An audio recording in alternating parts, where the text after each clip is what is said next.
RSS या BJP का influence है कैंपस में आईएमसी के? Ask them. ऐसा सवाल आप मत पूछिए, ये सब चीज़ें ना सोशल मीडिया पे जाएगी, ऑन द रिकॉर्ड जाएगी तो हमारी लंका लग जाएगी। तो यहाँ कैंटीन के पीछे की साइड एक मूर्ति रखी हुई है हनुमान जी की, जिसमें हर मंगलवार को वहाँ पाठ होता है। मुझे नहीं पता ये कहाँ तक सही है कहाँ तक नहीं है, लेकिन एक एजुकेशनल इंस्टीट्यूट में जो कि सेंट्रल लेवल पे काम करता है, वहाँ पे हर मंगलवार को पाठ कराना और बाकायदा जो बच्चों से फंड्स लिए जाते हैं उनका यूज़ करके वो वहाँ पे उन्होंने ढोलक मंजीरा सब रख रखा है, प्रसाद बांटते हैं और बच्चे इकट्ठा होते हैं, वो सब करते हैं। मुझे नहीं पता ये कहाँ तक सही है, लेकिन ये चीज़ आईएमसी में होती है। पत्रकारिता के स्टूडेंट हैं आप लोग। बीजेपी हरियाणा में जीती, महाराष्ट्र में जीती, दिल्ली में जीती, अब शायद बिहार में भी कभी जीत जाए, तो क्या लगता है इसमें बीजेपी का अपना काम इन्फ्लुएंस कर रहा है बीजेपी को जीतने के लिए, या मीडिया इन्फ्लुएंस कर रही है पब्लिक को कि बीजेपी, क्या इसमें मीडिया का कोई रोल है, आपको लगता है? ऐसे सवाल पे हम जवाब नहीं दे सकते हैं। मीडिया का तो डेफिनेटली रोल है, वहाँ से उनका पीआर चलता है, उनका कम्युनिकेशन का जो बिगेस्ट सोर्स है वो वहीं से चलता है, मीडिया से। आप इंस्टाग्राम स्क्रॉल करते होगे या फेसबुक चलाते होगे, तो इन प्लेटफॉर्म पे बढ़ रहे न्यूडिटी को आप किस तरीके से देखते हो? का पर्टिकुलरली नाम लूँ, दैट इज़ सोफिया अंसारी। अगर आप उसका कंटेंट देखोगे तो उसका कोई सेंस नहीं है, वो कंटेंट क्यों वहाँ चल रहा है। यहाँ पे आम छात्र कितने का पैकेज उठा लेता है और किसी कंपनी में प्लेस हो जाता है? इतना ज़्यादा अगर कोई ड्रीमी थॉट्स लेके आप आईएमसी में आ रहे हो कि हम सब कुछ सीख जाएंगे एक बार एंटर करने के बाद, तो वो आई थिंक सही नहीं है। उतना ज़्यादा नहीं सीखने को मिलता है, चूँकि गवर्नमेंट इंस्टीट्यूट है तो आपको कहीं ना कहीं खुद से चीज़ें करनी पड़ेगी। CUET में आपका कितना नंबर था तो मीडिया वाले आईएमसी डिपार्टमेंट में एडमिशन मिल गया? रैंक आपका 1 से 300 के बीच में आएगा तो दिल्ली कैंपस में कोई ना कोई कोर्स आपको मिल जाएगा। अभी जो कुंभ में जो डेथ का डेटा है वो हमारे सामने एक्चुअल में रियल निकल के नहीं आया है। कोविड जैसे कोविड का? बिल्कुल, कोविड का डेटा जो हमारे पास निकल के नहीं आया है, ताकि अब उनका कहना है कि दहशत ना फैले इसलिए हम उसको छुपा के रखते हैं। India is behaving like a China, हर चीज़ों को छुपाने लगी है। डिप्लोमा में 2 सेमेस्टर होते हैं और मास्टर्स में 4 सेमेस्टर होते हैं। किसी ने कोई मुझसे बोल रहा था कि अगर आप पत्रकारिता करना चाहते हो तो एक बैग जिसमें माइक, कैमरा, एक नोटबुक और एक पेन को किडनी की तरह चपका करके हमेशा घूमो। तो ये सब सारी चीज़ें हैं। चलो ठीक है। हेलो, नमस्ते दर्शकों, हम आए हैं इस समय आईएमसी में। आईएमसी के जस्ट बाहर खड़े हैं, आप देख सकते हो। और आईएमसी दिल्ली जो मेन सेंटर है आईएमसी का, और हमारे साथ कुछ लोग जुड़े हुए हैं। क्या नाम है आपका? मेरा नाम शिवम हुआ। शिवम, कहाँ से हैं शिवम आप? मैं बिहार से हूँ। बिहार से। कुछ बताएंगे आप अपने बारे में? मेरा नाम कौमुदी है और मैं जोधपुर राजस्थान से हूँ, और अभी मैं आईआईएमसी में रेडियो और टेलीविज़न डिपार्टमेंट की स्टूडेंट हूँ। और अभी हमारे प्रैक्टिकल्स चल रहे हैं सेमेस्टर 2 के, तो हम उसी की तैयारी कर रहे हैं। आपको टॉपर बोल रहे हैं, सब क्यों बोलते हैं? एक्चुअली मैं टॉपर नहीं हूँ, टॉपर मेरी फ्रेंड कनिष्का है, लेकिन क्लास में ऑलमोस्ट आप मान लो आरटीवी में एटलीस्ट अगर मैं बात करूँ तो सबके एवरेज मार्क्स काफ़ी अच्छे आए दूसरे डिपार्टमेंट्स के मुकाबले। कनिष्का? हाँ, she is a topper. Kanishka topper हैं ये। थोड़ा सा इंट्रोडक्शन दीजिए, कहाँ से हैं आप? क्या है? हेलो, मेरा नाम कनिष्का है, मैं बिलासपुर हिमाचल प्रदेश से हूँ। मैंने मेरी बैचलर्स की पढ़ाई चंडीगढ़ से कंप्लीट करी है, पंजाब यूनिवर्सिटी से, और मेरे पास बैचलर्स में जर्नलिज्म था, जिसकी वजह से ही मुझे इस फील्ड को आगे परस्यू करना था।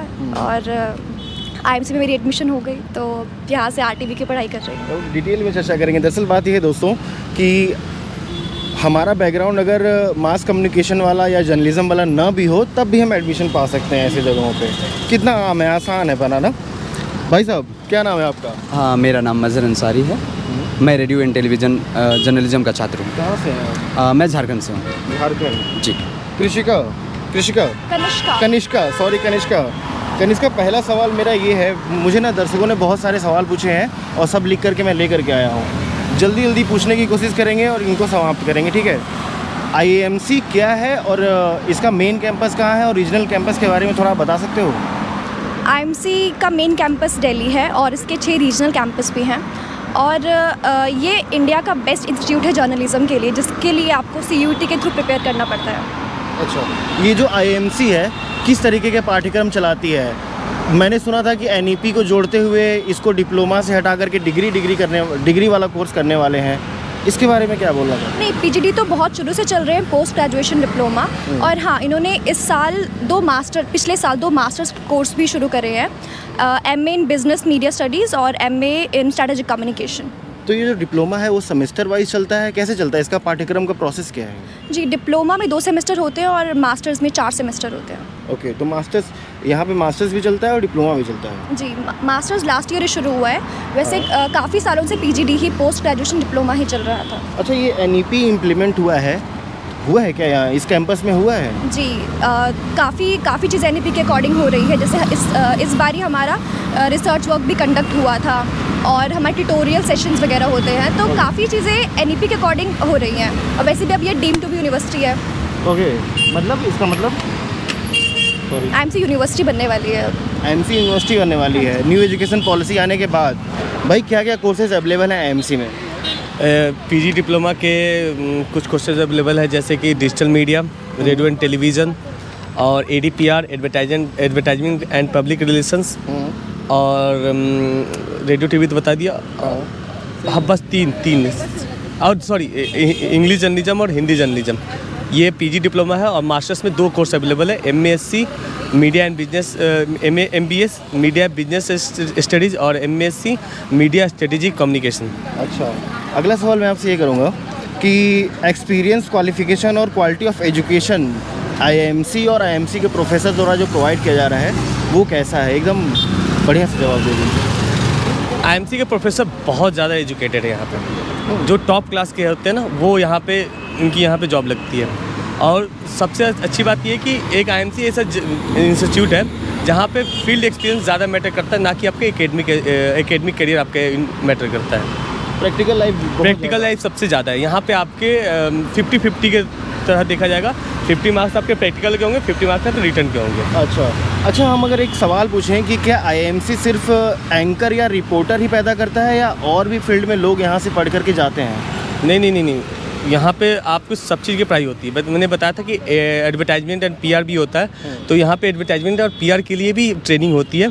और हम जब पीजी डिप्लोमा में एडमिशन लेते हैं तो हम ट्रेनिंग जर्नलिस्ट के तौर पे जाने जाते हैं। यहाँ पे आपको पता होना चाहिए कि यहाँ पे IAS अफसर की भी ट्रेनिंग चलती है यहाँ पे। वो कैसे, समझाइए थोड़ा सा। इंडियन इंफॉर्मेशन सर्विस जो होता है ना, UPSC के तहत आते हैं, उनकी ट्रेनिंग इंस्टीट्यूट भी है IIMC दिल्ली है। ओके। हाँ, यहाँ पे A ग्रेड जो ऑफिसर होते हैं उनकी ट्रेनिंग यहाँ पे होती है। और एक चीज़ और ख़ास बात है कि यहाँ पे आप हमेशा देखिएगा तो IAS, IPS, आर्मी के सब की ट्रेनिंग, चाहे वर्कशॉप होते रहते हैं यहाँ पे। अच्छा, ये पूछ रहा था, what is the admission process of IIMC? अभी NEP लागू हुआ है तो एक नया कोर्स भी, मतलब MA इन लोगों ने चालू कर दिया है डिप्लोमा डिग्री के बाद। तो एडमिशन प्रोसेस IIMC का डिप्लोमा में, क्या डिप्लोमा बंद कर दिया जाएगा? क्या डिग्री प्रोग्राम को पूर्णतः ऑन कर दिया जाएगा? और क्या प्रोसीजर है एडमिशन लेने का? ये चीज़ तो पता नहीं है कि पीजी डिप्लोमा बंद होगी कि नहीं होगी, ये सब चीज़ें अफवाहें हैं। पर हाँ, इन्होंने मास्टर्स जो कोर्स चालू किया है पिछले साल से, और यहाँ एडमिशन का बस एक ही है कि आप CUET का फॉर्म भरिए और यहाँ पे आप एडमिशन उसके थ्रू ही पा सकते हैं, और कोई रास्ता नहीं है आपके यहाँ पे एडमिशन लेने का। तो एक सवाल पूछेंगे आपसे, सॉरी, जैसे CUET का सिलेबस या क्या पढ़े कोई जो CUET में यहाँ सेलेक्ट हो जाए? अगर बेसिक में बताऊँ तो न्यूज़पेपर कोई बच्चा अगर पढ़ ले रेगुलर तरीके से तो उसका आसानी से CUET पे सिलेक्शन हो सकता है। उसके अलावा चूँकि मैंने एक एजुकेटर है हरिशंकर सोनी सर, तो मैं उनकी स्टूडेंट रही हूँ। मैंने उनका मटेरियल, उनका कंटेंट कंज्यूम किया, उसको पढ़ा है मैंने। तो उनका कंटेंट भी मेरे को बहुत हद तक उन्होंने हेल्प की है इस सिलेक्शन में। और कोई चैनल, यूट्यूब चैनल है जो मदद करता है पढ़ाने में? इनका ही एक चैनल है मीडिया एग्जाम्स के नाम पे, जो बहुत हेल्प करता है। और कोई कोचिंग आप बताना चाहोगे जिसमें लोग एडमिशन भी लेते हों, प्रिपरेशन करते हों, ऐसा कुछ? मुझे हरिशंकर सोनी के बारे में पता है। उसके अलावा एक और सर है और उनका नाम मैं अभी नहीं रिकॉल कर पा रही हूँ। तो इन दो की कोचिंग्स बच्चे ज़्यादातर लेते हैं इसके लिए। अच्छा, आपका कितना नंबर आया तो IIMC में एडमिशन, मतलब CUET में आपका कितना नंबर था तो मीडिया वाले IIMC डिपार्टमेंट में एडमिशन मिल गया? मीडिया वाला डिपार्टमेंट मतलब IIMC, सॉरी, पूरा ये इंस्टीट्यूट में एडमिशन मिला? हाँ, अगर मुझे नंबर एग्जैक्टली याद नहीं है, पर 150 रैंक, अगर आपकी रैंक थी, राइट? रैंक थोड़ा समझाएंगे? यहाँ पे रैंक है ना, वो कास्ट पे डिसाइड होता है। रिजर्वेशन यहाँ पे चलती है। रिजर्वेशन? हाँ, रिजर्वेशन है। तो जैसे जनरल का होता है ना कि आपको यदि IIMC दिल्ली में एडमिशन लेना है ना, और सारी कोर्स में मिला के देखें तो जनरल कैटेगरी में रैंक आपका 1 से 300 के बीच में आएगा तो दिल्ली कैंपस में कोई ना कोई कोर्स आपको मिल जाएगा। अच्छा, ये अदर कैंपसेस के क्या कट ऑफ चलते हैं? किसी का भी एडमिशन हो जाता है या वहाँ पे भी? वहाँ पे मतलब कि आपके टोटल सीट शायद मे बी 800 के करीब में पूरा रीजनल 5 रीजनल कैंपस और दिल्ली कैंपस मिला दिया जाता है। तो आप देख लीजिए कि आपके रैंक किस हिसाब से आती है, आपका कैटेगरी कौन सा है। ओके, तो टोटल नंबर ऑफ सीट कितनी है IIMC में? यहाँ न्यू दिल्ली कैंपस में कि ओवरऑल? न्यू दिल्ली कैंपस वाला पहले बताते हैं। न्यू दिल्ली कैंपस में मतलब करीबन 300 के करीब में सीट है अभी के हिसाब से, मास्टर्स मिला के। अच्छा, जब आपने एडमिशन लिया था यहाँ पे तो आपका ग्रेजुएशन तो पूरा हो गया होगा। हाँ। तो आपने क्या क्या डॉक्यूमेंट यहाँ पे चाहिए होता है एडमिशन के वक्त जब कोई लड़का एडमिशन लेने आता है? देखिए, एडमिशन में अब सबको पता होता है कि आपने पेपर दे के आपने लास्ट सेमेस्टर का पेपर दिया होता है CUET में, सॉरी बैचलर में। तो आपको पता नहीं होता कि आपके मार्क्स कितने आ रहे हैं, चाहे आपके डॉक्यूमेंट प्रॉपर होते नहीं हैं। तो आप यहाँ पे एक एफिडेविट जमा करा सकते हैं कि मैं जैसे ही मेरे वहाँ से डिग्री आएगा मैं आपको यहाँ पे सबमिट कर दूँगा। तो उसमें कोई डिग्री और पेपर का उतना कोई लोचा नहीं होता, सॉरी क्या कहते हैं उसको, मतलब रिक्वायरमेंट नहीं होती है, बाद में भी जमा करा सकते हैं। आप एक एफिडेविट जमा करा दीजिए। कोई गैप वैप अगर हमारे मतलब एक गैप ग्रेजुएशन के बाद हो जाए मेरे? हाँ, तब भी कोई दिक्कत नहीं है। आप गैप का कोई यहाँ कोई सिस्टम नहीं है, आपको कोई चीज़ कुछ बनवा के कुछ देना नहीं होगा। हाँ, हो सकता है कि 10 रुपये का स्टैम्प पेपर लगा के आपको देना पड़ेगा कि आपने गैप ईयर में क्या किया। और एज का कोई रिस्ट्रिक्शन है क्या? हाँ, PG डिप्लोमा के लिए 25 ईयर एज चाहिए होता है, मास्टर्स के लिए कोई एज लिमिट नहीं है। मतलब 25 साल से ऊपर है कोई तो उसका एडमिशन PG डिप्लोमा में नहीं ले सकता, जनरल कैटेगरी की बात कर रहा हूँ। और SC/SC की शायद 28 के करीब में। अच्छा, और इन्होंने बताया ही, हमारा अगला सवाल था कि क्या ये जो CUET के मार्क्स होते हैं वो कैटेगरी और रैंक पे डिपेंड करता है? वैसे एडमिशन? हाँ, कैटेगरी और रैंक पे डिपेंड करता है। फीस स्ट्रक्चर के बारे में हम बात करें क्या कुछ? फीस IIMC की बहुत ज़्यादा है। जैसे रेडियो टेलीविज़न में मैं पढ़ता हूँ तो उसकी फ़ीस है 1,68,500 के करीब में। ये पूरे साल का है? पूरे साल 9 महीने का फीस है। तो आप लोग ये कोई स्कॉलरशिप या कुछ सरकार से मदद या IIMC स्कॉलरशिप देता है, कुछ बच्चों को देता है बाई कास्ट और एनुअल इनकम के हिसाब से, वो भी 4-5 बच्चे को देता है और कुछ नहीं। ओके, ये डिफर करता है क्या? अगर रेडियो में कोई नहीं है, इनका 1 लाख कितना है? 60,000? 1,68,500। 68। आपका भी सेम होगा? हाँ, रेडियो पूरे डिपार्टमेंट का सेम ही है। तो इतना फीस कोई आम छात्र कैसे दे पाएगा? जो हाँ, ये आम मुश्किल की बात है क्योंकि अगर हम आज से तकरीबन 10 साल पहले भी देखें तो वो जो फ़ीस थी वो काफ़ी कम थी, काफ़ी मिनिमल थी। लेकिन अब जो है काफ़ी फ़ीस बढ़ गई है, चूँकि अभी डीम्ड यूनिवर्सिटी भी बन गया है, लाइक यूनिवर्सिटी बन गया तो उसके बाद भी फ़ीस जो है वो बढ़ गई है। लेकिन लास्ट ईयर के मुताबिक भी फ़ीस बढ़ी है इस साल। लेकिन सरकारी संस्था होने की वजह से इसके फ़ीस को और कम करना चाहिए ताकि ये एजुकेशन सबके लिए बिल्कुल खुला रहे। मेरे पास बिल्कुल 1,70,000 राउंड फिगर ले लूँ तो मेरे पास 1,70,000 नहीं है कि मैं IIMC में पढ़ाई कर सकूँ। तो मुझे लगता है कि मेरे से नीचे हज़ारों लोग, लाखों लोग हैं जिनके पास नहीं है 1,70,000। तो इसके लिए सरकार को कुछ करना चाहिए। अच्छा, ये जो फ़ीस है ये वो ऑनलाइन लेते हैं या ऑफलाइन लेते हैं? ऑनलाइन लेते हैं। सब कुछ वाजिब तरीके से होता है। कोई अगर आपसे मांगे फ़ीस की ऑफलाइन फ़ीस दे तो हम जमा कर देंगे, तो इस फ्रॉड में ना फंसें क्योंकि ढेर सारे ऐसे फ्रॉड होते रहते हैं। ओके, रिजर्वेशन है क्या? जैसे मैं SC कास्ट का हूँ तो मेरा 1,68,000 ना लग करके 68,000 ही लगे, ऐसा कुछ? फीस सबके लिए बराबर है, लेकिन हाँ, एंट्रेंस में आपको रिजर्वेशन का बिल्कुल फ़ायदा मिलता है। अगर आप SC से, ST से, EWS से, OBC से, तो बिल्कुल आपको फ़ायदा मिलता है और एकदम वाजिब फ़ायदा आपको मिलता है। बहुत ज़्यादा स्टार्क डिफरेंस होता है रैंक में कास्ट। यस। तो ये जो सीट है यहाँ पे डिप्लोमा की टोटल कितनी है? और सभी में जैसे रेडियो में अलग है, इसमें अलग है, ऐसे कुछ है क्या? बिल्कुल। कैसे? रेडियो में रेडियो TV डिपार्टमेंट में तकरीबन 51 सीट्स है और उसके अलावा हिंदी जर्नलिज्म, इंग्लिश जर्नलिज्म में 68 अराउंड सीट्स है। DM में 30 है और उसके अलावा जो भी 2 MA के कोर्सेज आए उसमें भी 30 सीट्स है। और ये है ADPR में लगभग 70 के आसपास है। 70। प्लेसमेंट के बारे में मैं बात करना चाह रहा था कि प्लेसमेंट सिनेरियो IIMC का कैसा है? कैसे जॉब मिलते हैं? कैसा सैलरी, CTC कैसा होता है? रेंज कैसा होता है? यहाँ पे आम छात्र कितने का पैकेज उठा लेता है और किसी कंपनी में प्लेस हो जाता है? चूँकि अभी हम तो प्लेसमेंट सेल में नहीं बैठे, लेकिन जितना हमने सुना है 2-2.5 लाख से लेके एक स्टूडेंट का लास्ट ईयर प्लेसमेंट 9 लाख तक भी गया है, but 9 is like the max, उससे ऊपर नहीं जाता है IIMC से डायरेक्टली। जो एवरेज प्लेसमेंट रहता है वो 4-5 है, 4 to 6 की रेंज में रहता है LPA। तो ये 9 भी क्या काफ़ी है? मुझे तो नहीं लगता ये 9 कुछ काफ़ी अमाउंट बट है। अगर आप इनिशियली अगर आपको कोई 9 LPA दे रहा है कहीं से निकल के, तो मेरे हिसाब से वो अच्छा है, क्योंकि आप करियर की स्टार्ट में अगर 9 LPA आपको मिल रहा है जर्नलिज्म की फील्ड में, that is I think good start. अच्छा, यहाँ पे कोई करियर काउंसलिंग या प्लेसमेंट सेल है, उसका इम्पैक्ट क्या है? वो काम कर रही है सही से?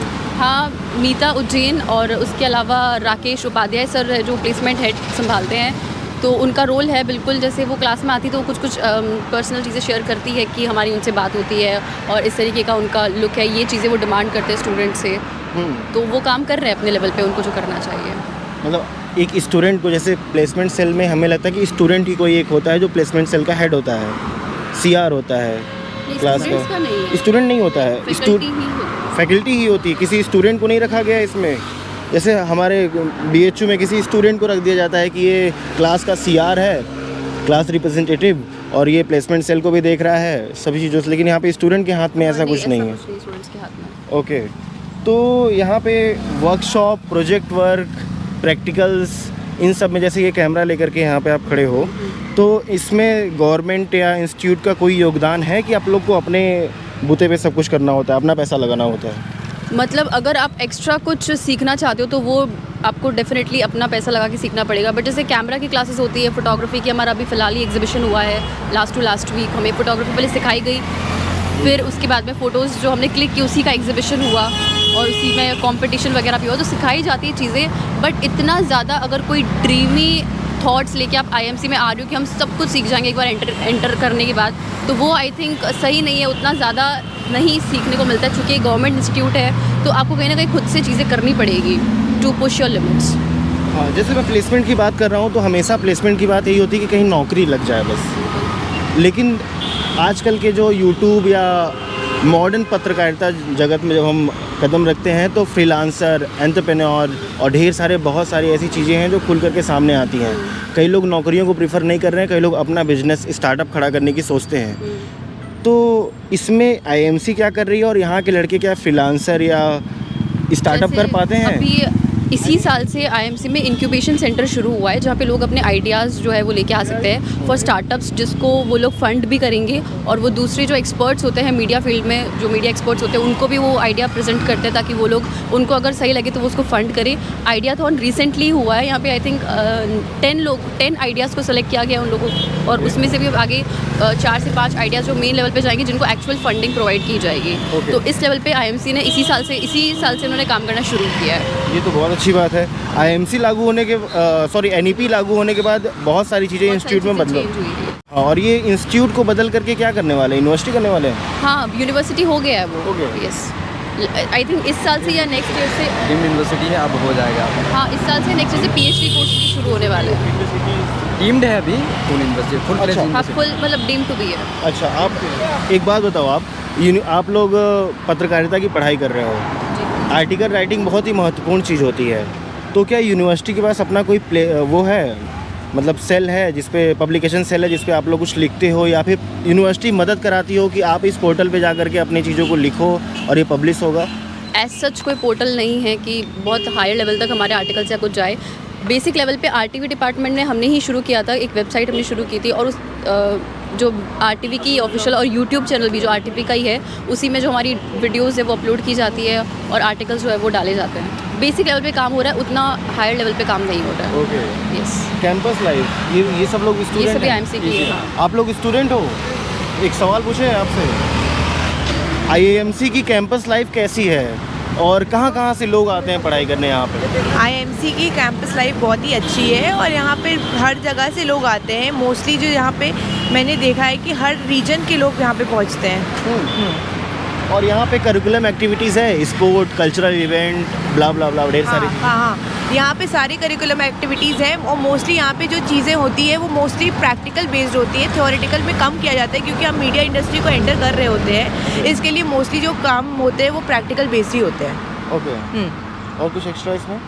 और तो ऐसा कुछ एक्स्ट्रा नहीं है। काम भर का बोलना है और शांत हो जाना है ना? काम भर का बोलना है और शांत हो जाना है। अब ऊपर आ जाओगे? हाँ ज़रूर। ठीक है। कुछ सवाल को मेरे को भी जवाब नहीं कोई पता जैसे है। मेडिकल फैसिलिटीज़ और हेल्थ सर्विस आईएमसी के स्टूडेंट के लिए कुछ है यहाँ पे? जैसे बीएचयू में किसी का तबीयत जी, खराब जी, होता है तो हॉस्पिटल है बगल में। जी बिल्कुल, यहाँ पे भी ये फैसिलिटीज़ अवेलेबल है। मैं एक हॉस्टलर हूँ यहाँ पर, या मैं हॉस्टल में रहती हूँ, गर्ल्स हॉस्टल में, और यहाँ पे फैसिलिटीज़ ये वाली अवेलेबल है। हम कभी भी जाके यहाँ पे एक्सेस कर सकते हैं मेडिकल ट्रीटमेंट। अच्छा, तो कोई जी। ड्रेस कोड तो है नहीं? आपने कोई ड्रेस तो नहीं, पहना यहाँ पे कोई भी ड्रेस कोड नहीं है, आप कैजुअल्स में रहते हो, बट यहाँ पे आपको आईडी कार्ड लेके हमेशा घूमना पड़ता है, just to make sure that आप यहाँ के स्टूडेंट हो। अच्छा, हाँ, ये जो सब्जेक्ट है आप कैमरा बचा करके करना, ठीक है? जी। ये जो सब्जेक्ट है ये प्रैक्टिकल नॉलेज पे बहुत ज़्यादा डिपेंड करता है। करेक्ट। तो आप लोग प्रैक्टिकल चीज़ों के लिए क्या करते हो, और आईएमसी और गवर्नमेंट या इंस्टीट्यूट आपके लिए क्या करती है जब आप लोग जी। प्रैक्टिकल के लिए बाहर निकलते हो? कोई मदद मिलती है इनसे? हाँ बिल्कुल मिलती है। पहले तो ये कहते हैं कि अपने से खोज लो सोर्सेज के थ्रू, बट अगर नहीं हो पाता है हमारे थ्रू तो वो हमें हम बिल्कुल करते हैं। यहाँ पे जितने भी ये फैकल्टीज़ है बहुत ही स्टीम प्लेसेस से आए हुए हैं, तो इनकी काफ़ी पहचान रहती है, तो अगर इन्हें रीच आउट करते हैं तो ये बिल्कुल हेल्प करते हैं हमें। ओके। और यहाँ से छात्रों को किसी मीडिया चैनल या न्यूज़ रूम में घुमाने, भ्रमण कराने, या आकाशवाणी में कहीं भी लेकर के जाते हैं? बिल्कुल बिल्कुल, हमें यहाँ पे जैसे मैं इंग्लिश जर्नलिज्म की स्टूडेंट हूँ, तो हमें हमेशा ऐसे एजुकेशनल टूर पे ले गया गया था। हमें दूरदर्शन ले गया गया था, न्यूज़ 18 टीवी ले गया गया था, न्यूज़ नेशन ले गया गया था, पार्लियामेंट ऑफ इंडिया ले गया गया था, और वहाँ पे हमें प्रॉपर ये टूर करवाया गया था, जहाँ की हमें सब चीज़ बताया गया था कि कैसे एक न्यूज़ मीडिया काम करती है। इससे हमें क्या सीखने को मिलता है? इस पूरे एक्सपीरियंस को अगर आप एलोबरेट करें जी तो ये कहीं ना कहीं हेल्पफुल होता है या नहीं होता है? बिल्कुल बिल्कुल, यहाँ पे बिल्कुल ये चीज़ होती है, क्योंकि अगर इंडस्ट्री में जाओगे, अगर मैं एज आईआईएमसी स्टूडेंट देखूँ, तो वो ज़रूर ये चीज़ देखते हैं कि यहाँ पे जो चीज़ें प्रैक्टिकल चीज़ें वहाँ पे हम लोग करते हैं, यहाँ पे वो बहुत ही चीज़ें वहाँ पे हमें बहुत हेल्प कर देती है, क्योंकि जो बाकी स्टूडेंट्स आते हैं वहाँ पे इंटरव्यू देने, उसके अगर कंपैरेटिवली हम देखा जाए तो यहाँ पे जो चीज़ें इंडस्ट्री में काम करनी होती है वही चीज़ यहाँ पे सिखाया जाता है, तो हमें बहुत ही हेल्पफुल होता है ये चीज़ वहाँ पे काम करने में। अच्छा, आप Indian institute of mass communication के हॉस्टल में रहते हो? जी गर्ल्स। तो what is the total number of seat, fees और मेस और फूड फैसिलिटीज इन हॉस्टल क्या है? तो गर्ल्स हॉस्टल का आपको 70 रूम्स रहते हैं, उसमें आपके पास 3-4 वो फैसिलिटीज़ है। पहले तो सिंगल रूम आप ले सकते हो, Okay. या फिर दूसरा एक आपके पास डबल रूम रह सकते हो, डबल शेयरिंग रहती है। तीसरा आपको डॉर्मेट्री रहती है। तो सबका अलग अलग प्राइसेस है। जैसे मैं सिंगल रूम में रहती हूँ, तो सिंगल रूम का सेमेस्टर वाइज लेते हैं वो फीस। तो सिंगल रूम का मैंने 35,000 उन्होंने लिया था 5 मंथ्स के लिए। तो आपको सिंगल रूम क्यों मिला और सबको डॉर्मेट्री और डबल ट्रिपल? वो first come first choice preference रहता है। आप पहले आओगे आपको मिल जाएगा, अगर आप नहीं आओगे तो फिर जो आपके पास ऑप्शंस रहेगा उसी में आपको चूज़ करना पड़ेगा। Beggars can't be choosers. हाँ, जो आपके पास जो ऑप्शंस रहता है उसी में आपको चूज़ करना पड़ता है, ये चीज़ होती है। और मेस का सर बहुत ही अच्छा सिस्टम है, आपको मंथली देना पड़ता है। अगर आप मंथली ये अगर हॉस्टल में रहती है? हाँ रहती है। हॉस्टल के बाहर भी कोई रहता है? हॉस्टल के बाहर हाँ काफ़ी लोग रहते हैं। सबको हॉस्टल अच्छा, वो दोनों हॉस्टल के बाहर रहते हैं। डे स्कॉलर्स है। ओके। आपका जैसे हॉस्टल का फीस कितना है वैसे? हॉस्टल का फीस 27,000 था फर्स्ट सेमेस्टर में, और सेकंड सेमेस्टर में 22,000 था। 22,000। हाँ। और ये जो बाहर लोग रहते हैं, जैसे वो बाहर रहती हैं, तो किस तरीके से इनको रहना पड़ेगा? कमरा कहाँ मिलेगा, कितने का मिलेगा, खाना वाना खुद से बनाना पड़ेगा, सारी प्रॉब्लम होती है। कितना खर्चा लग जाता है भाई बाहर रहने में? मज़र भी बारी रहता है। ऑलमोस्ट लगभग 8-10 हज़ार तो आ ही जाएंगे मिनिमम। आपका खर्च उतना हो ही जाएगा कि रूम आप देखिए, चाहे बेरसराय ले लीजिए या फिर कटवारिया सराय ले लीजिए या मुनीरका ले लीजिए या बसंत कुंज ले लीजिए। मेरा सिंपली ये पूछना है कि कोई अगर यूपी बिहार से पिछड़े जगह से आता है, तो क्या वो दिल्ली में कमरा लेकर के रह करके आईएमसी में पढ़ाई कर सकता है? अगर उसे हॉस्टल नहीं मिला है तो सर्वाइव कर लेगा? हाँ बिल्कुल, वो सर्वाइव करना उतना मुश्किल भी नहीं है, क्योंकि मैं खुद की बात करूँ तो हमारा शेयरिंग में कमरा है। मैं और यूपी के ही एक जौनपुर का दोस्त है मेरा, हम दोनों एक ही डिपार्टमेंट के हैं, दोनों एक साथ ही रहते हैं। तो रूम किराया हमारा 8,000 है, तो 4-4 हज़ार शेयर कर लेते हैं हम। हाँ, और किचन भी हमारा सेपरेट है, तो अगर हम बाहर खाना चाहें तो बाहर खा सकते हैं, बाकी रूम में बनाना चाहे वो प्रेफर करता है। और बाकी हम लोग सिर्फ डिनर ही बनाते हैं, क्योंकि सुबह जल्दी में आना होता है कॉलेज, और लंच जो है कॉलेज में ही कैंटीन में कर लेते हैं। 40 रुपये में अच्छा ठीक ठाक खाना मिल जाता है यहाँ पे कॉलेज में। जिन्हें कॉलेज का खाना पसंद नहीं तो जेएनयू जा सकते हैं, दैया ढाबा जा सकते हैं, कई और विकल्प हैं उनके पास। ये अफोर्डेबल है? हाँ, मिनिमम मतलब वैसे आपके ऊपर निर्भर करता है, खर्चे तो आप कितने भी कर सकते हैं, लेकिन मिनिमम आप 7,000 से 8,000 तक आपका खर्च निकल जाएगा महीने में। हाँ, जैसे बगल में 10 कदम की दूरी पे जेएनयू है, और कितना कम फीस लेता है, ट्यूशन फीस भी बहुत कम लेता है, हॉस्टल फीस भी कितना कम लेता है, और खाना भी उनका A1 क्वालिटी का खाना मिलता है। जेएनयू के हॉस्टल में जो यहाँ पे सबसे करीबी हॉस्टल है ब्रह्मपुत्र हॉस्टल, वहाँ का मैंने एक बार खाना खाया था मेस का, बहुत ही अच्छा खाना मिलता है और बहुत ही कम वाजिब दाम में मिलता है। वहीं अगर मैं मेस के खाने की बात करूँ तो जो पीछे ही मेस के भैया आ रहे हैं कोई नहीं वहाँ का खाना इतना अच्छा नहीं है ऑब्वियसली। हॉस्टल मैंने का इसी खाना कुछ महीने दिन से बाद मेस बेकार छोड़ भी लगता है वैसे भी। हाँ हॉस्टल का खाना कुछ दिन बाद बेकार ही लगने ऐसा लगता भी है। होता है। हॉस्टल टाइमिंग है आप लोगों की? हाँ हॉस्टल की टाइमिंग 10 बजे से पहले एंट्री होती है, बट लेट एंट्री भी हो जाती है। लेट एंट्री भी हो जाती हाँ है? अगर कोई काम की वजह कोई से अगर आप- इन्वेस्टिगेशन नहीं होता लेट एंट्री पे? जैसे हम बाहर रह सकते हैं 10 बजे के बाद भी? नहीं, अगर आप 10 बजे अगर आप वो लगा देते हो, यहाँ पे लेट एंट्री लगा देते हो तो आपको बाहर ही रहना पड़ता है। बट अगर आप आओगे तो आपको लेट एंट्री का वो रहता है, और अगर आप एक सर्टेन अमाउंट के बाद अगर डेली कर रहे हो तो आपको घर पे पहुँच जाती है कि अच्छा, आपके- हॉस्टल की कोई इन्वायरमेंट या फैसिलिटी जो हमें पढ़ाई लिखाई और अपने एकेडमिक वर्क में और भी आगे बढ़ाती है, इन्हांस करती है, ऐसी कोई फैसिलिटीज़ है हॉस्टल में अदर देन फूड, रहना, रूम, इनके अलावा? हाँ, यहाँ पे हमारी गर्ल्स हॉस्टल में हमें न्यूज़पेपर मिलते हैं फ्री के, हमेशा एक्सेस कर सकते हो। सर्टेन बुक्स हैं जो आप एक्सेस कर सकते हो related to media. Student politics होता है क्या यहाँ पे? नहीं, स्टूडेंट पॉलिटिक्स का कोई नामो निशान नहीं है IMC में। यहाँ पे नहीं। होना चाहिए क्या?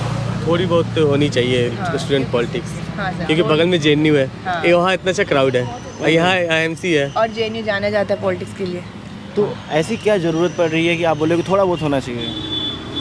क्योंकि बच्चे का आवाज़ थोड़ा सा उठाने के लिए तो कोई रहना चाहिए ना, क्योंकि हर बात टीचर पे चली जाती है और टीचर तो आप समझते ही हैं। स्टूडेंट रिप्रेजेंटेटिव होना चाहिए, स्टूडेंट यूनियन होना चाहिए। हाँ, एक स्टूडेंट पॉलिटिक्स पे होना चाहिए बस। बहुत सारे विश्वविद्यालयों में ये बंद कर दिया गया है। हाँ, BHU में बंद है, इलाहाबाद यूनिवर्सिटी में बंद कर दिया गया, JNU में ऑन है और दिल्ली यूनिवर्सिटी में अभी चल रहा है।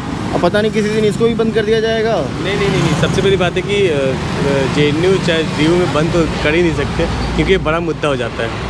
ओके। अब बड़ा मुद्दा है स्टूडेंट पॉलिटिक्स, आप समझ ही रहे, बड़ा मुद्दा कहाँ से कहाँ पे। आज यहाँ दिल्ली की मुख्यमंत्री बनी है, वो भी DU के स्टूडेंट पॉलिटिक्स से ही आई हुई है। दिल्ली की मुख्यमंत्री बोल रही है JNU जैसे यूनिवर्सिटी को बंद कर देना चाहिए, दिल्ली से निकाल देना चाहिए, क्या बोलेंगे? यदि बंद हो जाएगा तो इतनी अच्छी संस्था और कहीं इंडिया में तो देखने को नहीं मिलेगी। जितना फ्रीडम है वहाँ इतने अच्छे लोग रहते हैं JNU में हेल्पफुल। आपको कोई प्रॉब्लम हो जाए ना, उनको जाके एक बार बोल दो। हम लोग को भी खड़े हो जाते हैं help करने हाँ, के लिए। अनजान इंसान हम लोग कभी खाना खाने चले जाते हैं ना, तो हम लोग उनसे पूछते हैं कि भैया आपके नाम पे खाना खा ले। पैसे भी नहीं लेते होंगे, पैसे भी कहते नहीं खा लो लेते, यार। खा लो। तुरंत मान जाते हैं हाँ, तुरंत एकदम मान से। जाते हैं, हम तो जाके पैसे देने पड़ते और हैं वो खुद मजबूरी बोलते हैं कि हाँ लोग आते हैं यहाँ पे IMC से, आप आराम से खाओ, कोई दिक्कत नहीं है। इनफैक्ट वो हमें अपना नंबर तक देते हैं कि आपको कोई हेल्प चाहिए कोई तो आप कभी भी आप रीच आउट करना हमें। अच्छा, यहाँ पे किसी RSS या BJP का इन्फ्लुएंस है कैंपस में IMC के? ऐसा सवाल आप मत पूछिए, ये सब चीज़ें ना सोशल मीडिया पे confidential होती है थोड़ी। जाएगी और तो रिकॉर्ड जाएगी तो हमारी लंगा लग जाएगी। अच्छा, इस सवाल को स्किप कर देते हैं, इस पूरे सेगमेंट को। ठीक है, एलुमनाई नेटवर्क पे बात करें क्या? हाँ, ये चीज़ें तो सबसे इम्पोर्टेंट है। कोई अब चलिए, ये पुरानी रामायण है, सभी लोग बढ़िया से गाएंगे इसको कि कौन कौन एलुमनाई कहाँ कहाँ काम कर रहे हैं। तो कोई एलुमनाई, फेमस एलुमनाई जो IMC से पढ़ा है और किसी न्यूज़ रूम में रवीश कुमार, सुधीर चौधरी, ये सौरभ द्विवेदी। लोग कहते हैं रवीश कुमार बीच में IMC छोड़ दिया था, उसने IMC की डिग्री को फाड़ के फेंक दिया था। ऐसा कुछ नहीं है? आइडिया नहीं है। आइडिया नहीं है, मे भी ये रूमर हो। रवीश कुमार ने फाड़ा तो मैं भी फाड़ सकता हूँ। मतलब रवीश कुमार अगर अपनी डिग्री फाड़ देता है तो आप भी फाड़ दोगे? हाँ, क्योंकि मैं भी मोतिहारी से हूँ। तो एलुमनाई नेटवर्क का कोई बेनिफिट पड़ता है? सौरभ द्विवेदी या अन्य जो भी लोग हैं, बड़े बड़े लोग, क्या कोई बेनिफिट प्रोवाइड करते हैं यहाँ के स्टूडेंट को? वो एलुमनाई है यहाँ के इसलिए। सर एक चीज़ तो मैंने देखा है कि IMC का नेटवर्क मैंने सुना भी है कि काफ़ी स्ट्रॉन्ग रहता है। बट आप ये बात ग्राउंड लेवल पे सच भी है कि आप अगर उनको रीच आउट करते हो और आप अपना पॉइंट बताते हो तो वो बिल्कुल आपको हेल्प करते हैं। वो मैंने सुना है कि लल्लन टॉप में सभी IMC वाले ही लगभग भरे हुए हैं। हालांकि सौरभ द्विवेदी आए हुए थे तो उन्होंने बोला था कि यहाँ IMC के 50 से 60% लोग मतलब IMC के ही है, पर ऐसा कुछ नहीं है। टैलेंट है तो आप जाइए लल्लन टॉप में, आप भी इंटरव्यू दीजिए, आपको हो जाएगा। हाँ। और लोग कहते हैं कि सिर्फ अब यहाँ से अब टैलेंट यहाँ से निकलता है तो क्या करे कोई भी अच्छा प्रोडक्ट लेने की कोशिश करेगा ना। आप मार्केट जाते हो, क्या बोलते हो कि कोई ख़राब प्रोडक्ट दे दो आप? हम मार्केट में IMC का अच्छा प्रोडक्ट निकलता है तो क्या कर सकते हैं? यहाँ पे बेसिक ट्रेनिंग दी जाती है सो दैट हम इंडस्ट्री रेडी हो सके। आपका मैं नाम पूछना भूल गया। सर मेरा नाम सिमरन है। सिमरन कहाँ से हो आप? पटना बिहार से हूँ। बहुत लोग यहाँ यूपी बिहार से हैं। क्या मेजॉरिटी पब्लिक यूपी बिहार से ही होती है या और भी कहीं से लोग पढ़ाई करने आते हैं यहाँ पे? मोस्टली तो यूपी बिहार वाले ही हैं, हर प्लेस में यही रहते हैं मोस्टली डोमिनेटिंग। IMC अगर न्यूयॉर्क में भी खुल जाएगा तो वहाँ पे भी यूपी बिहार वाले ही जाके एडमिशन लेंगे ना। हो सकता है। कोई other facilities, any other facilities present in IMC जो आपको अच्छा लगता हो? Ask them. Ask them. Okay, बताओ, आप बताओ। Which facilities? I told you about every facility which is available. Campus की फैसिलिटीज़ और भी हैं, जैसे JNU में अदर फैसिलिटीज़ और अदर करिकुलम एक्टिविटीज़ बहुत ढेर सारे हैं। हमने आपसे हॉस्टल के बारे में पूछा था। ओवरऑल कैंपस में कोई ऐसी फैसिलिटीज़ हैं जो अच्छी हो? हाँ, हमें ये लैब का एक्सेस रहता है हमेशा, उसमें अच्छे से अच्छे सॉफ्टवेयर अपडेटेड रहते हैं जो कि लाइसेंस्ड नहीं रहते हैं, तो हम उसे अच्छे से एक्सेस कर पाते हैं। कभी भी कोई भी चीज़ के लिए अगर हम जाते हैं फैकल्टीज़ को रीच आउट करने के लिए, तो रिस्पेक्टिव ऑफ कि टाइम है या नहीं है वो हमें दे देते हैं एक्सेस करने को। जैसे कॉलेज की टाइम होती है 10 से 6, बट अगर हमें 8 बजे भी काम होगा, कैमरे का एक्सेस करना पड़ेगा फॉर वीडियोग्राफी, या फिर हमें अगर कोई वीडियो बनाना हो, कोई भी वीडियोग्राफी करनी हो, या फिर कोई भी लैब जर्नल का एडिटिंग करना होगा, वो तुरंत में हमें एक्सेस दे देते हैं विदाउट इवन अ पॉइंट कि नहीं अभी टाइम नहीं है, ये आपका कर्फ्यू टाइम है या फिर क्लास अभी ऑफ है, वो ऐसा नहीं करते। आप रीच आउट करोगे वो बिल्कुल आपको दे देंगे। ओके। और एक इंस्टीट्यूट में कोई मेंटल हेल्थ डिपार्टमेंट करके या काउंसलिंग डिपार्टमेंट करके कुछ है कि कोई अगर मैं मानसिक ग्रसित हो गया, अभी मेरा दिमाग ख़राब हो गया, तो मैं किसके पास रीच करूँगा आपके इंस्टीट्यूट में, बताओ? अभी पिछले साल शायद डीम्ड टू बी यूनिवर्सिटी बनी है, अब ये धीरे धीरे कुछ करेंगे। अभी तो बस इनके पास डॉक्टर है, और डॉक्टर के पास दवा भी नहीं होता। क्या बोल रहे हैं? डॉक्टर के पास दवा भी नहीं होता, ये डॉक्टर है अभी तो, क्योंकि डॉक्टर बैठता है और इसके अलावा डॉक्टर आपको देते हैं सारा चीज़, बट यहाँ पे अभी आपको मेडिकल स्टोर अवेलेबल नहीं है। अभी इस साल से ये डीम्ड यूनिवर्सिटी बन गए, लास्ट तक ये मिनिस्ट्री के अंदर थे, तो अब ये वो फैसिलिटीज़ अवेलेबल कर रहे हैं कि ये एक स्टेशनरी शॉप खोले, मेडिकल स्टोर खोले, जिससे कि rather than we going to Bersarai to buy the medicine, यहाँ से ही हम एक्सेस कर पाएँ।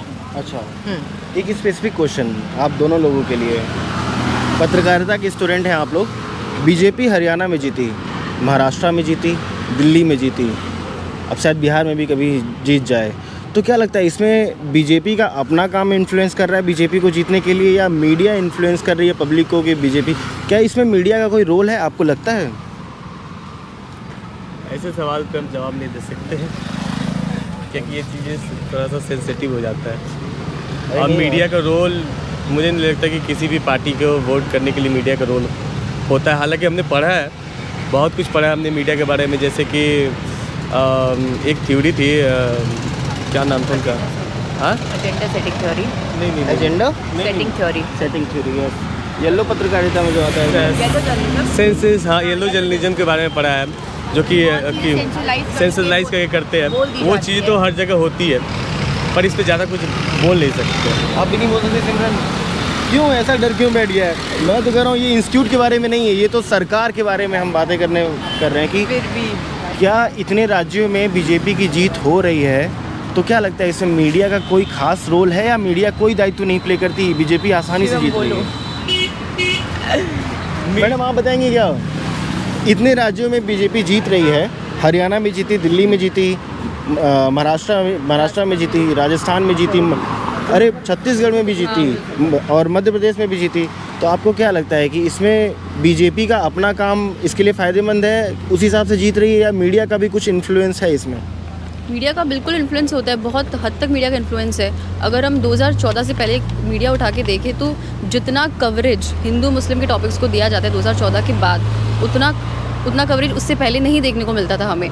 आए दिन अगर छोटे बच्चे से भी अगर मैं रियल इंसिडेंट बताऊँ तो वो उनके दिमाग में भी यही चीज़ है कि ये मुस्लिम है मुझसे दूर रहना, या फिर ये हिंदू है मुझसे दूर रहना। हिंदू मुस्लिम के केसेस जितने बीजेपी सरकार के आने के बाद बढ़े हैं, ऑब्वियसली उनका एजेंडा है, वो उनके मैनिफेस्टो में वो लिख के देते हैं कि हम हिंदू राष्ट्र बनाने के लिए काम कर रहे हैं। तो मीडिया का तो डेफिनेटली रोल है, वहाँ से उनका PR चलता है, उनका कम्युनिकेशन का जो बिगेस्ट सोर्स है वो वहीं से चलता है, मीडिया से। अच्छा, IMC में पत्रकारिता पढ़ाया जाता है, और ये पत्रकार निकलते हैं नेशनल लेवल पे, एंकरिंग करते हैं और लोगों को संदेश पहुंचाते हैं।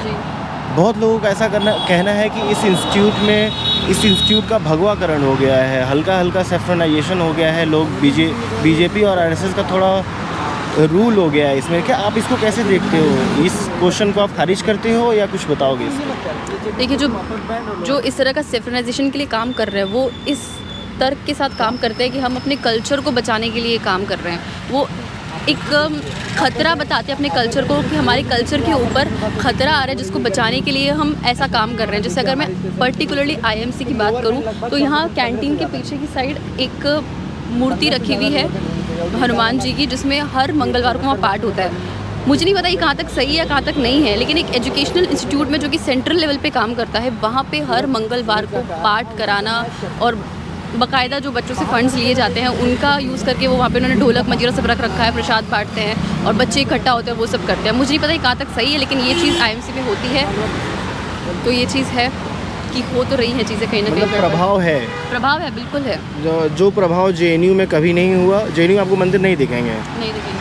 BHU में आपको मंदिर इतने दिखेंगे कि आप भूल जाओगे कि कितने मंदिर हैं, और IMC में भी है, और BHU में इसका प्रभाव है, सेफ्टनाइजेशन का BHU में प्रभाव बिल्कुल है। लोग कहते हैं कि देशभक्त यूनिवर्सिटी है वो, और JNU को अलग तरीके से चूज़ करते हैं, अलग स्टेटमेंट मैं यहाँ पर नहीं बोलूँगा, लेकिन अलग स्टेटमेंट होता है। अच्छा ठीक है, मैं आपसे एक सवाल पूछूँ।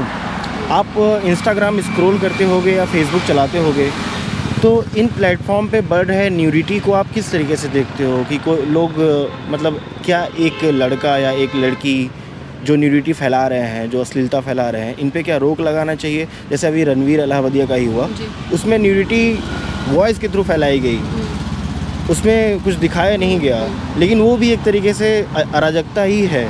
तो इसको आप कैसे देखते हो?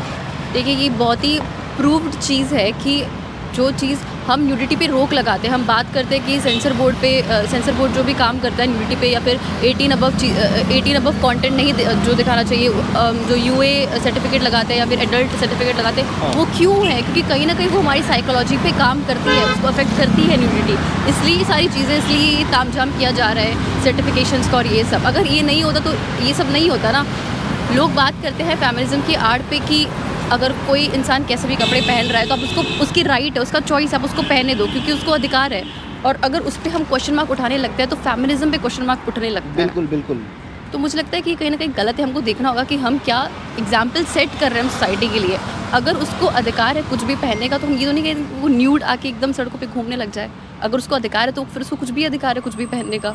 लेकिन अगर बात ये है कि हम जब इस पे सवाल उठाने लगते हैं तो फ्रीडम पे सवाल, लोगों को लगता है कि उनकी फ्रीडम को रोका जा रहा है, उसको उस पे जो है काउंटर किया जा रहा है। क्योंकि बहुत सारे ऐसे, आप अगर फेसबुक या इंस्टाग्राम स्क्रॉल करते हो तो आपको देखने में लगता है कि ये, और दिन भर में ऐसे 4 कंटेंट ऐसे आते हैं जिनको कहता है ये क्या है क्या, हम शेयर करते हैं 4 लोगों के साथ। वो अपने आप को उस तरह से प्रेजेंट करने की कोशिश करते हैं। अगर मैं एक यूट्यूबर का, इंस्टाग्रामर का पर्टिकुलरली नाम लूँ, दैट इज़ सोफिया अंसारी। अगर आप उसका कंटेंट देखोगे तो उसका कोई सेंस नहीं है, वो कंटेंट क्यों वहाँ चल रहा है, just because of the nudity, that is the thing. तो ये चीज़ है बिल्कुल। ये एक बहुत अच्छा आपने क्वेश्चन उठाया और आपने सोचा इसके ऊपर, आई अप्रिशिएट दैट। हाँ, इसी तरीके से एक क्वेश्चन और जहन में आया है मेरे कि आम लोग तो न्यूज़ का फैक्ट चेक नहीं कर पाते हैं, और जैसा न्यूज़ होता है उसको वैसे ही कंज्यूम करते हैं, और जो कंज्यूम करता है वही दूसरे जगह बैठ करके निकालता है उस चीज़ को। तो एज अ पत्रकारिता स्टूडेंट जो नेशनल लेवल पे आप पढ़ाई कर रहे हो IMC में, तो आप लोग न्यूज़ का फैक्ट चेक कैसे करते हो? कैसे एक न्यूज़ के तह तक जाते हो? प्राइमरी इन्फॉर्मेशन, सेकेंडरी इन्फॉर्मेशन, किस तरीके के इन्फॉर्मेशन को यूज़ करते हो आप लोग?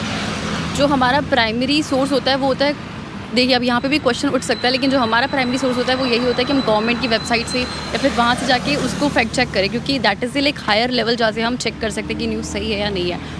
बट कॉन्ट्रोवर्शियल थिंग इसकी वहाँ पे भी काफ़ी बारी जो हमारे पास डेटा निकल के आता है वो नहीं सही होता है, और वो कहीं ना कहीं उस लेवल का डेटा होता है कि जो गवर्नमेंट की पॉलिसीज़ को, स्कीम्स को या उनके पर्सपेक्टिव को सपोर्ट करे, उस तरह का डेटा वहाँ से पब्लिश होता है। जैसे कि अभी जो कुंभ में जो डेथ का डेटा है वो हमारे सामने एक्चुअल में रियल निकल के नहीं आया है। कोविड जैसे कोविड का, बिल्कुल कोविड का डेटा जो हमारे पास निकल के नहीं आया है, ताकि अब उनका कहना है कि दहशत ना फैले इसलिए हम उसको छुपा के रखते हैं। लेकिन ये कहाँ तक सही है, ये हम लोगों की जिम्मेदारी ये देखना कि कहाँ तक सही है कि उस डेटा को छुपाना जस्ट बिकॉज कि लोगों के बीच में दहशत ना फैले।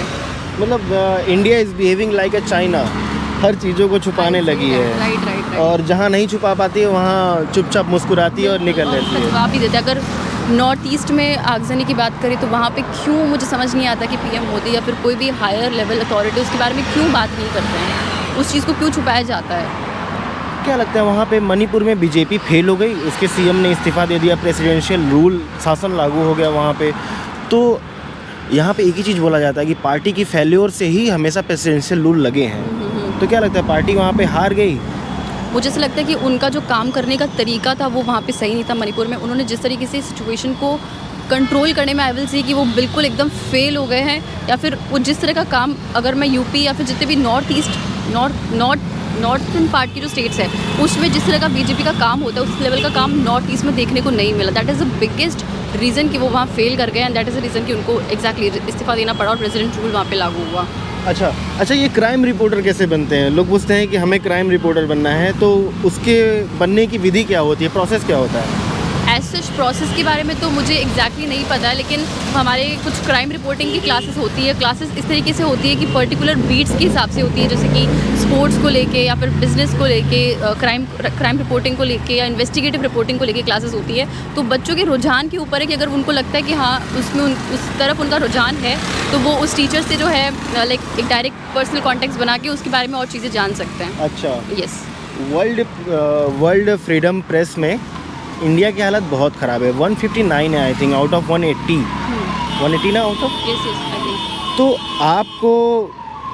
आपके अंदर कैसी जिज्ञासा जगी कि इतने ख़राब रेटिंग के बाद भी हम पत्रकारिता सीखेंगे और भारत में कुछ नया करेंगे, सबसे हट के करेंगे? कुछ नया आपने सोचा है इस फील्ड को लेके?